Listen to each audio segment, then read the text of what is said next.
Assalamualaikum warahmatullahi wabarakatuh. Perkenalkan, nama saya Muhammad Farhat Aladjed dengan NIM A321240664. Di sini saya akan memaparkan mengenai resume dari pertanyaan-pertanyaan materi hukum adat dari mata kuliah Pengantar Hukum Indonesia dengan dosen pengampu dengan hormat saya sebut Bapak Dr. Hasdin SPD MPD.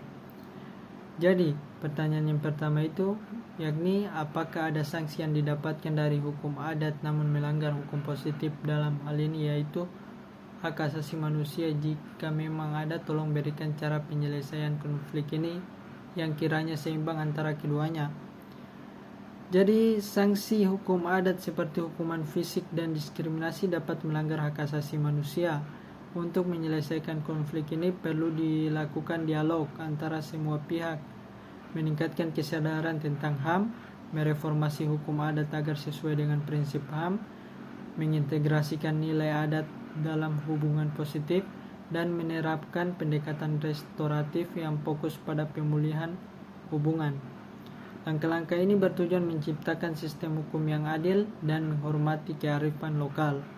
Kemudian pertanyaan yang kedua, dalam konteks pluralisme hukum di Indonesia, bagaimana interaksi antara hukum adat, hukum positif, dan hukum Islam dalam penyelesaian sengketa masyarakat, serta sejauh mana hukum adat mampu mempertahankan otoritasnya di tengah dominasi sistem hukum negara yang lebih terstruktur dan berkodifikasi.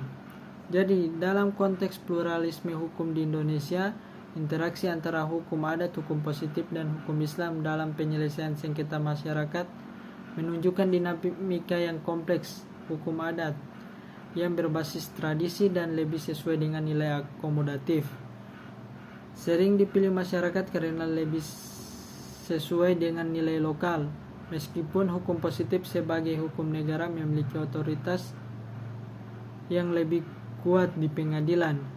Hukum Islam juga berperan signifikan terutama dalam komunitas Muslim dan sering berinteraksi dengan kedua sistem hukum lainnya.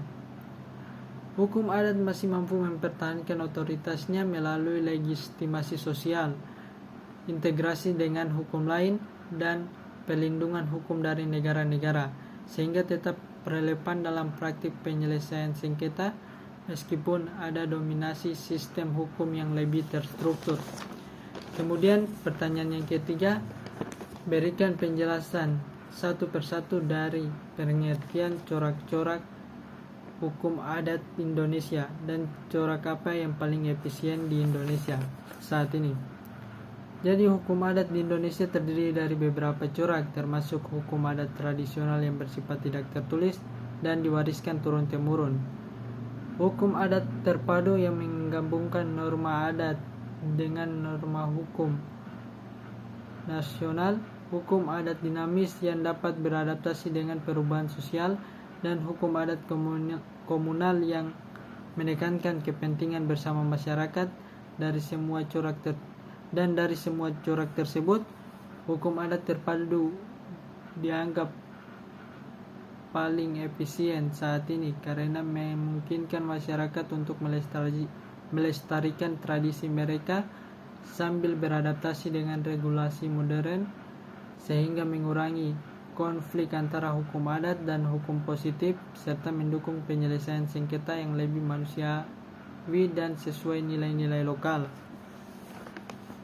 Kemudian pertanyaan yang keempat, bagaimana peran negara dalam memastikan bahwa hukum adat tetap dihormati tetapi tidak bertentangan dengan konstitusi dan hukum nasional saat ini?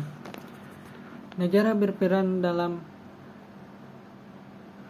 menghormati hukum adat dengan mengakui dan melindungi keberadaannya, mendidik masyarakat tentang hak-hak terkait hukum adat, serta menyusun kebijakan yang mengatur hubungan antara hukum adat dan nasional. Selain itu, negara harus menyediakan mekanisme penyelesaian sengketa yang mencakup hukum adat, menjalin dialog dengan komunitas adat untuk memahami kebutuhan mereka, dan menegakkan hukum secara adil tanpa diskriminasi. Langkah-langkah ini penting untuk menciptakan keseimbangan antara hukum adat dan hukum nasional. Kemudian pertanyaan yang kelima, apakah hukum adat dapat dijadikan sumber hukum yang sah di Indonesia mengingat adanya perbedaan dalam penerapan di berbagai daerah?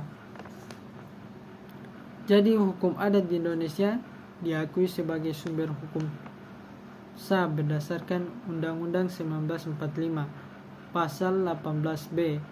Penerapannya bervariasi antar daerah karena setiap daerah memiliki hukum positif asalkan tidak bertentangan dengan norma yang lebih tinggi. Hukum adat bersifat dinamis dan dapat berubah sesuai perkembangan sosial. Beberapa daerah seperti Bali dan Papua memiliki pengakuan resmi terhadap hukum adat dalam peraturan daerah memperkuat legitimasi hukumnya. Kemudian pertanyaan yang keenam itu, apakah hukum adat masih relevan dalam masyarakat modern yang semakin kompleks saat ini? Jadi hukum adat masih relevan dalam masyarakat modern karena berfungsi menjaga identitas budaya, menawarkan cara penyelesaian sengketa yang akrab dan harmonis, serta responsif terhadap kebutuhan sosial, terutama bagi kelompok terpinggirkan. Selain itu, hukum adat juga berperan dalam pengelolaan sumber daya alam secara berkelanjutan dan diakui dalam integrasi dengan hukum nasional. Meskipun ada tantangan seperti modernisasi dan konflik dengan hukum formal, menjaga keseimbangan antara keduanya penting untuk pengembangan masyarakat. Itulah pemaparan resume mengenai materi hukum adat. Sekian dari saya. Wabillahi taufiq wal hidayah. Wassalamualaikum warahmatullahi wabarakatuh.